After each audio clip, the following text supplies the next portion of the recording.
Welcome to TNPSC லட்சிய விதைகள். நம்ம இந்த வீடியோவில் என்ன பார்க்க போகிறோம் அப்படின்னா, இம்பார்ட்டன்ட் சயின்ஸ் கொஸ்டின்ஸ் வந்து 1000 to 1500 டே 3 வந்துட்டு நம்ம பார்க்க போகிறோம். ஓகேங்களா? ஸோ 2 நாள்களுக்கு ஆல்ரெடி வந்து நம்ம டாபிக் வைஸாக முக்கிய வினாக்கள் சயின்ஸில் வந்து போட்டுட்டோம். ஓகேங்களா? ஸோ இன்றைக்கி வந்து டே 3க்கு உண்டானது வந்து பார்க்கலாம். ஓகேங்களா? ஸோ டே 3ல் என்னென்ன டாப்பிக்லாம் பார்க்க போகிறோம் அப்படின்னா, விசை அப்படின்ற டாப்பிக்லேருந்து சில வினாக்கள் பார்க்க போகிறோம்.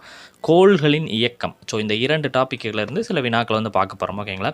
ஸோ இந்த வினாக்களை நீங்கள் ஃபாலோ பண்ணாலே வந்துட்டு இந்த 1500 கொஸ்டின்ஸை வந்து நீங்கள் ப்ராப்பராக முறைப்பிரகாடி ஃபாலோ பண்ணி வந்தாலே உங்களால் சயின்ஸில் மினிமம் 5 கொஸ்டின்ஸ்லேருந்து மேக்ஸிமம் ஒரு 7 to 8 கொஸ்டின்ஸ் வரைக்குமே அடிக்க முடியும். ஓகேங்களா? ஸோ அதை நீங்கள் எழுதி வைத்து ப்ராப்பராக படிங்க. ஓகேங்களா? ஃபஸ்ட் கொஸ்டின், விசையினோட அழகு என்ன? விசையின் அழகு என்ன அப்படின்னா நியூட்டன். விசையின் அழகு என்ன? நியூட்டன். புவியீர்ப்பு விசையை கண்டறிந்தவர் யார்? Isaac Newton. புவியீர்ப்பு விசை யார் கண்டுபிடிச்சா? Isaac Newton. இதனுடைய மதிப்பு எவ்வளோ? 9.8 அப்படின்னு சொல்லிட்டு நம்ம நேற்றே பார்த்தோம். ஓகேங்களா?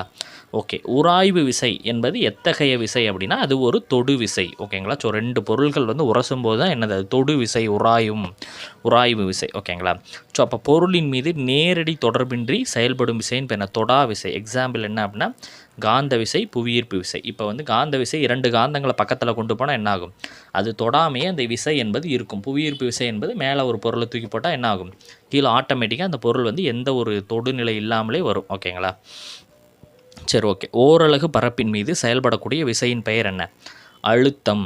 ஓரலகு பரப்பின் மீது செயல்படக்கூடிய விசையின் பெயர் அழுத்தம். அழுத்தத்தின் அலகு என்ன? பாஸ்கல். அழுத்தத்தின் அளவு பாஸ்கல். இது கேட்டிருக்காங்க, இதுவுமே கேட்டிருக்காங்க. ஓகேங்களா? ஸோ திரவங்களினுடைய ஆழம் அதிகரிக்க அழுத்தம் என்னவாகும்? ஆழம் அதிகரிக்க அழுத்தம் அதிகரிக்கும். பாய்மங்கள்லாம் என்னது? திரவங்கள் மற்றும் வாயுக்கள் ரெண்டையுமே பாய்மங்கள்னு சொல்கிறாங்க. புவியீர்ப்பு விசையை விட நிலவின் ஈர்ப்பு விசை எவ்வாறு இருக்கும்? குறைவாக இருக்கும். ஓகேங்களா? ஸோ நம்ம புவியீர்ப்பு விசையை விட நிலவில் ஈர்ப்பு விசை குறைவாக இருக்கும். அடுத்த கொஸ்டின் பாருங்கள். நிலவினுடைய ஈர்ப்பு விசை என்பது புவியின் ஈர்ப்பு விசையை விட எவ்வளவு குறைவாக இருக்கும்? 6 மடங்கு. ஓகேங்களா? ஸோ 6 மடங்கு. இதுவுமே நிறைய எக்ஸாம்ஸில் கேட்கப்பட்டிருக்குது. ஓகே.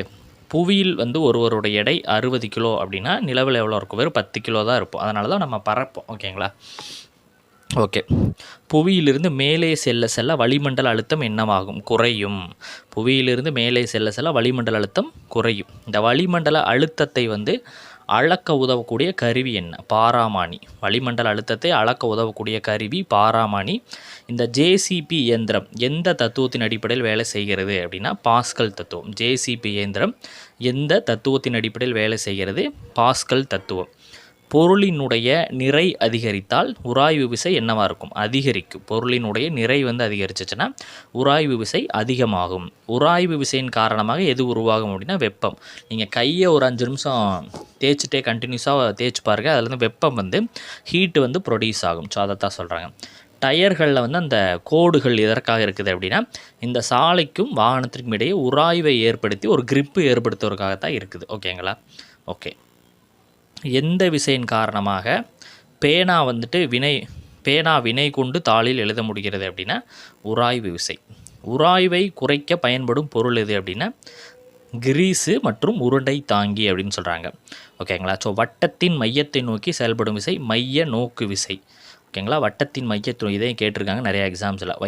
வட்டத்தின் மையத்தை நோக்கி செயல்படக்கூடிய விசை என்ன அப்படின்னா மைய நோக்கு விசை.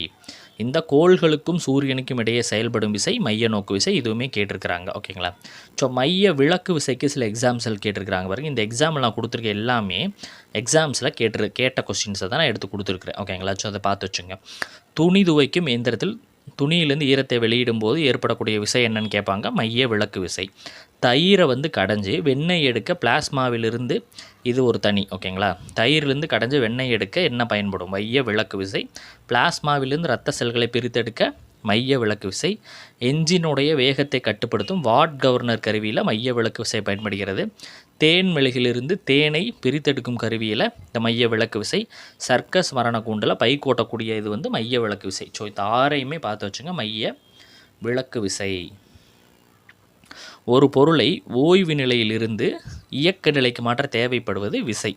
ஒரு பொருளை வந்து ஓய்வு நிலையிலிருந்து இயக்க நிலைக்கு மாற்ற தேவைப்படுவது எதுனா விசை. விசை என்பது 2 வகைப்படும்: சமமான விசை மற்றும் சமமற்ற விசை.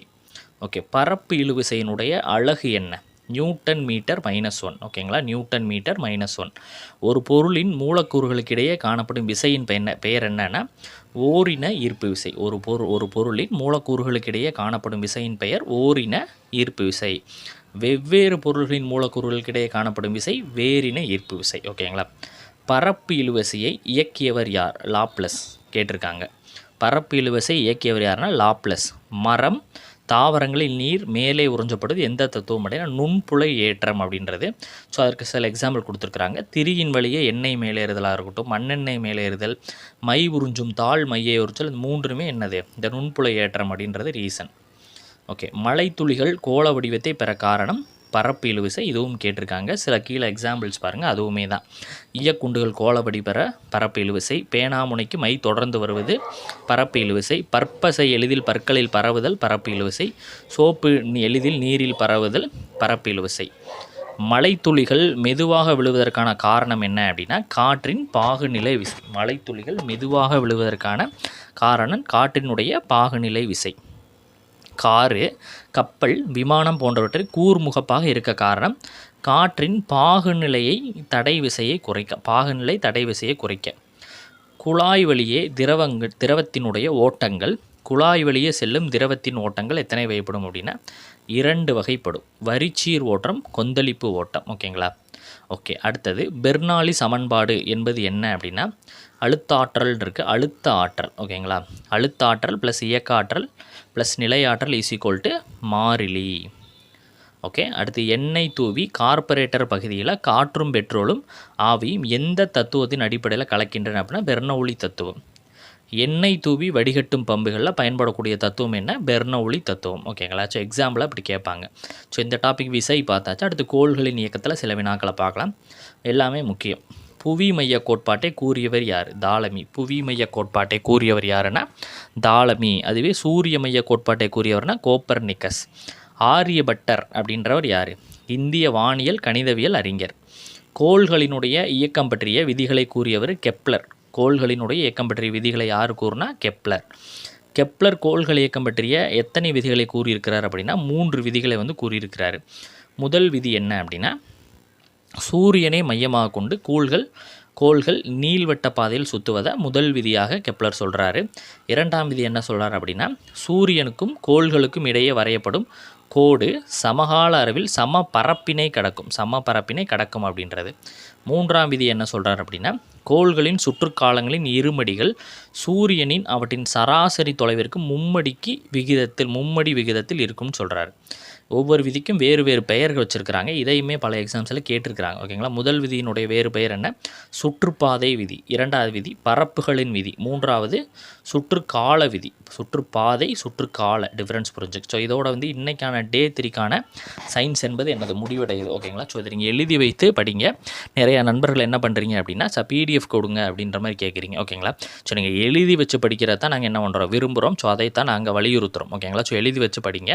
அதையும் மீறி எழுதுவதற்கு எங்களுக்கு டைம் இல்லை சார், நீங்கள் பிடிஎஃப் கொடுங்க அப்படின்னா டிஸ்பிளேயில் தெரிகிற நம்பருக்கு நீங்கள் மெசேஜ் பண்ணுங்கள், நாங்கள் உங்களை காண்டாக்ட் பண்ணுறோம். ஓகேங்களா. ஓகே, அடுத்தடுத்த வீடியோ பதிவுகளை சந்திக்கலாம். தேங்க்யூ.